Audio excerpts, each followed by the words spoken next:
بسم الله الرحمن الرحيم. اهلا وسهلا بكم اصدقائي ومتابعيني على قناتي على اليوتيوب. اهلا وسهلا باصدقائي وطلابي طلاب المرحله الاعداديه بصفها الثلاثه المختلفه. اهلا وسهلا بالجميع. درسي اليوم للصف الثاني الاعدادي في قسم التاريخ من ماده الدراسات الاجتماعيه. ودرسنا اليوم بعنوان هجره النبي محمد صلى الله عليه وسلم وبناء الدوله. انتهينا في الدرس السابق ببعثة النبي محمد صلى الله عليه وسلم إلى قريش وإلى العالم كافة للدعوة إلى دين الله المنزل من السماء وهو الدين الإسلامي. وشرحنا كيف استطاع الرسول صلى الله عليه وسلم أن ينشر دعوته بالرغم من الإيذاء الذي وعاناه وواجهه من كفار قريش، ولكن لم يستمر الحال على مكة فقط، فأراد الرسول أن ينشر دعوة الإسلام خارج أراضي مكة، فاتجه إلى الطائف وإلى الحبشة، وهناك من لم يؤمن بهذه الرسالة وهناك من آمن، ولكنه استقر أخيرا إلى أن يتجه إلى أراضي يثرب. وكانت الهجرة النبوية المباركة بالصحبة المباركة للخليفة الأول للمسلمين وهو أبو بكر الصديق. فكيف مهد الرسول صلى الله عليه وسلم إلى هذه الهجرة، وكيف استطاع الرسول صلى الله عليه وسلم أن ينجي من محاولة قتله، وما هي الأسس التي أقام عليها محمد بن عبد الله صلى الله عليه وسلم دولته الجديدة. كل هذه الأشياء ما سنعرفه من خلال شرحنا لدرس اليوم إن شاء الله تعالى. بعد أن رفضت قريش دعوة محمد بن عبد الله صلى الله عليه وسلم إلى الإسلام، ورفضت الدعوة أيضا الطائف، اتجه الرسول صلى الله عليه وسلم ليفكر في أسلوب جديد لنشر الإسلام.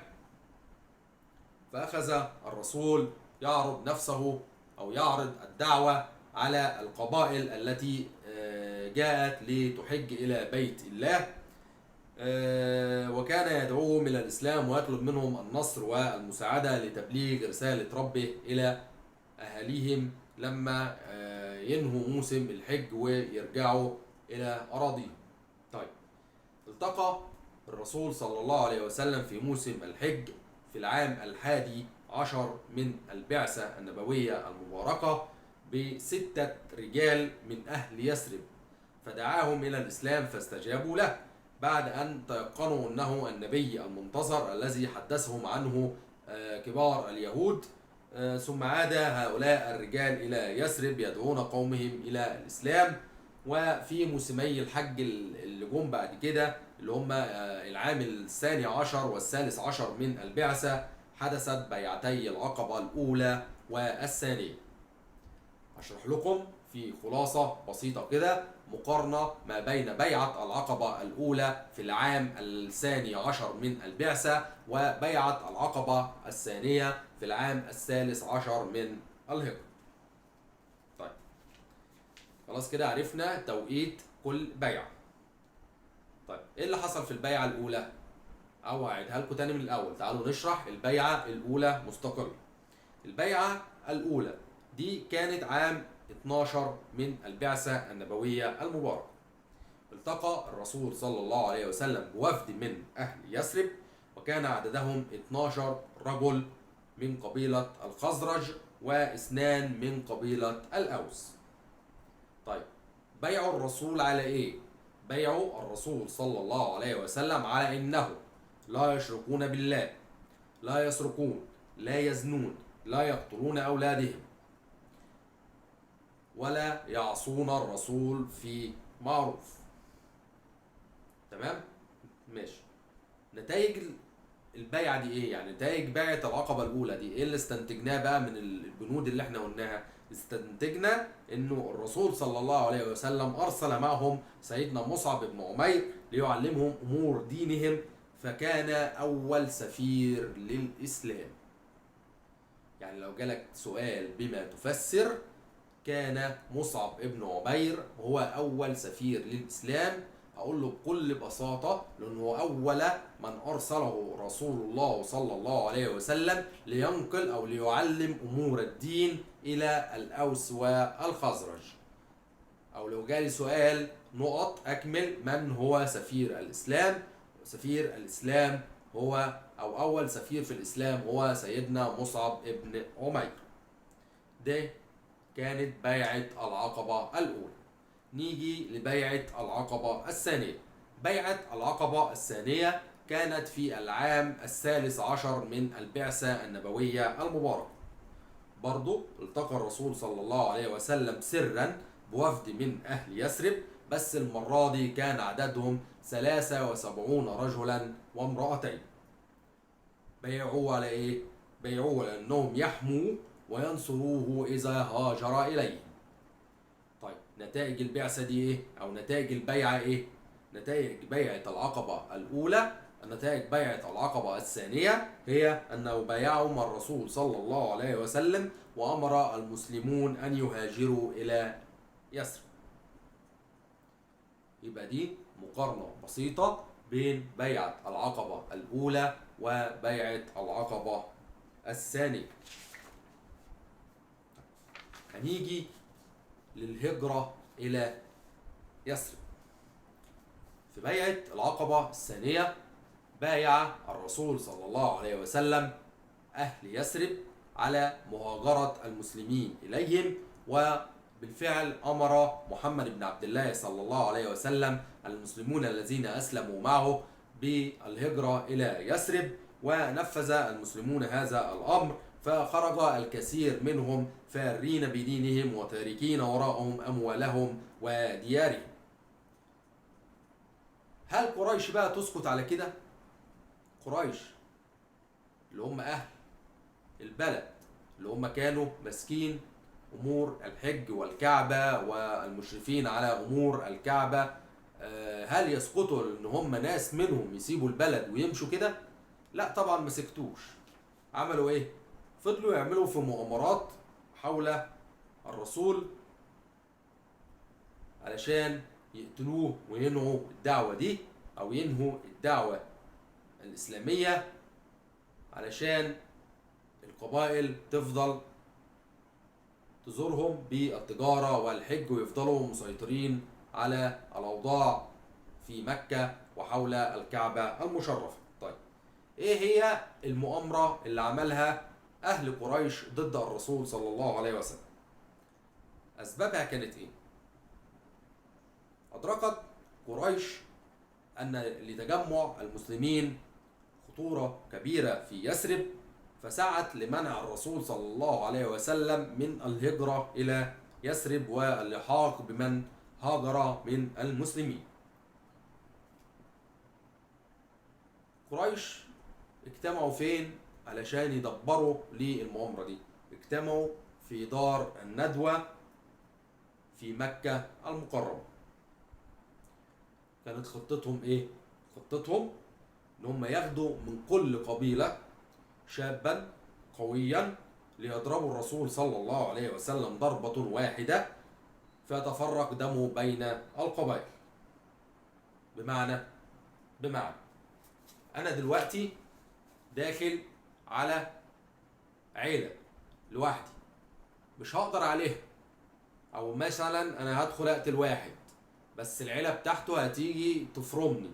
طيب الحل ايه؟ ان انا اقف قدام العيلة دي، العيلة الكبيرة دي، انا الحل قدامها ان انا اقف قدامها ازاي؟ اقف قدامها ان انا ممكن اجيب جماعة من اصحابي فلان وفلان وفلان وفلان وفلان وفلان وفلان ونضرب الراجل اللي انا داخل اقتله ده مرة واحدة. فطبعا الدم بتاعه هيتفرق، ما انت ما فيش حد معين قتله، فهروح انتقم من ده ولا من ده ولا من ده ولا من ده ولا من ده، فهرضى بقضاء ربنا وهسكت. ده معنى الخطة اللي قريش عملتها. طيب ربنا سبحانه وتعالى أخبر رسوله الكريم بهذه المؤامرة وأمروا بسرعة الهجرة إلى يثرب. تمام. خطة الرسول صلى الله عليه وسلم للهجرة كانت ازاي؟ الرسول دبر او رسم خطته ازاي؟ اول حاجة عملها ان هو اخبر سيدنا ابي بكر الصديق بالصحبة المباركة للهجرة الى يثرب، وان هو يعد نفسه ويجهز ناقتين للسفر. تاني حاجة استأجر دليل أمين وهو عبد الله بن رويكد ليدلهما على الطريق، وعبد الله بن رويكد لم يكن مسلما آنذاك، أسلم فيما بعد. كلف سيدنا علي بن أبي طالب بالنوم في مكانه، يعني سيدنا علي بن أبي طالب ينام مكان الرسول صلى الله عليه وسلم حتى تدخل الخدعة إلى قريش ويهربوا بذهنهم بعيدا عن مراقبة الرسول صلى الله عليه وسلم. وبعد كده أمر الرسول صلى الله عليه وسلم سيدنا علي بن أبي طالب أن يرد الأمانات إلى أهلها. رابع حاجة، اختبأ الرسول الكريم صلى الله عليه وسلم مع أبي بكر الصديق في غار ثور جنوب مكة 3 ليال، حيث كان قد كلف صلى الله عليه وسلم كل من عبد الله بن أبي بكر، ده كان بيتتبع أخبار المشركين.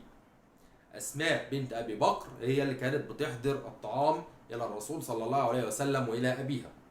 عامر بن فهيرة ده اللي كان بيرعى الغنم حول الغار علشان محدش يروح بباله إن حد مستخبي في المكان ده.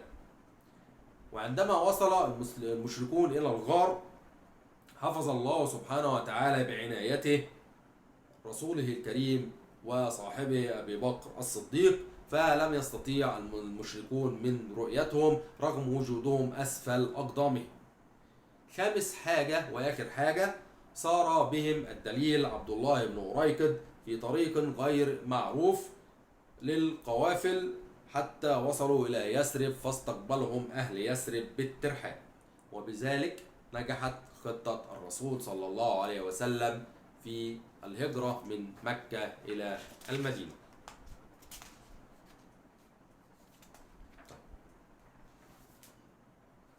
الحمد لله المسلمين هاجروا وحصلهم الرسول صلى الله عليه وسلم، وكانت هذه هي النقطة الفاصلة في التاريخ الإسلامي، وهو تأسيس الدولة الإسلامية لأول مرة منذ بعثة النبي صلى الله عليه وسلم، وبعد محاربته وإيذائه من كفار قريش وإيذائه من أهل الطائف استطاع الرسول أن يستقر في يثرب، واستطاع أن ينشئ أول دولة إسلامية للمسلمين على أراضي يثرب. بدخول الرسول صلى الله عليه وسلم إلى يثرب أصبح للمسلمين مكان آمن يمارسون فيه شعائرهم وعقائدهم دون خوف، وأخذ الرسول يؤسس لبناء الدولة الإسلامية.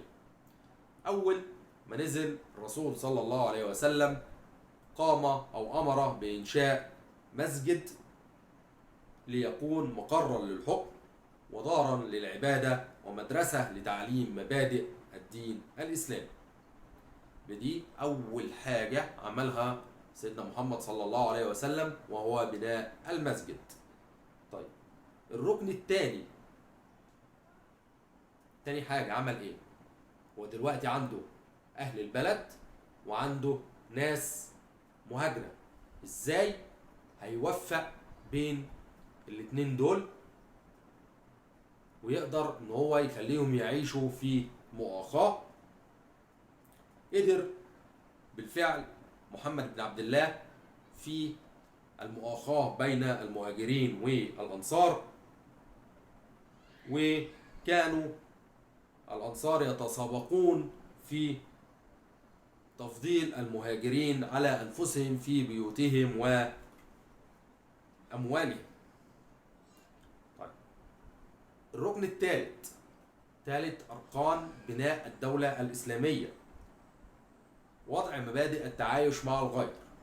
هو خلاص كده آخى بين المهاجرين والأنصار وأصبحوا شعب واحد. طيب الاتنين أصبحوا شعب واحد. طب هيعملوا إيه بقى مع البلاد المجاورة؟ أراد الرسول صلى الله عليه وسلم أن يضع نظاما محددا يحدد حقوق وواجبات وعلاقة كل من يقيم في المدينة، كما يحدد علاقاتهم خارجها. فكتب كتابا يعرف بصحيفة المدينة أو دستور المدينة.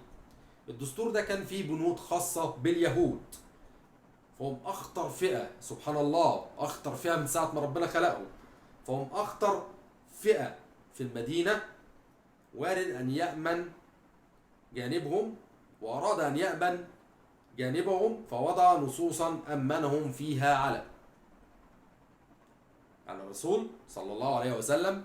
بالرغم ان هم اليهود اصلا في طبعهم الخيانه من ساعه ما ربنا خلقهم، الا ان الرسول صلى الله عليه وسلم اداهم 3 نقط يامنهم فيهم من نفسه ومن المسلمين. طيب اداهم ايه؟ لهم حريه العباده في دينهم، لهم الحريه في اموالهم، لهم الحريه في دور عبادتهم، بشرط انهم يتعاونوا مع المسلمين في حماية المدينة ضد اي خطر يأتي من الخارج، وبإقامة الأركان الثلاثة: إقامة مقر الحكم في بناء المسجد وهو مسجد قباء، والمؤاخاة بين المهاجرين والأنصار، ووضع دستور المدينة. كان للنبي محمد صلى الله عليه وسلم، أو استطاع النبي محمد صلى الله عليه وسلم من تأسيس أول دولة إسلامية بقيادة محمد بن عبد الله بن عبد المطلب، أعظم ما خلق ربي على وجه الكرة الأرضية. وبذلك أكون انتهيت من هذا الدرس. وفضلا لا تنسوني في اللايك والشير والاشتراك على القناة حتى ينتشر الفيديو ويعم العلم وتعم المعرفة على جميع الطلاب، وبالتوفيق للطلاب في جميع المراحل التعليمية بإذن الله تعالى. والسلام عليكم ورحمة الله وبركاته.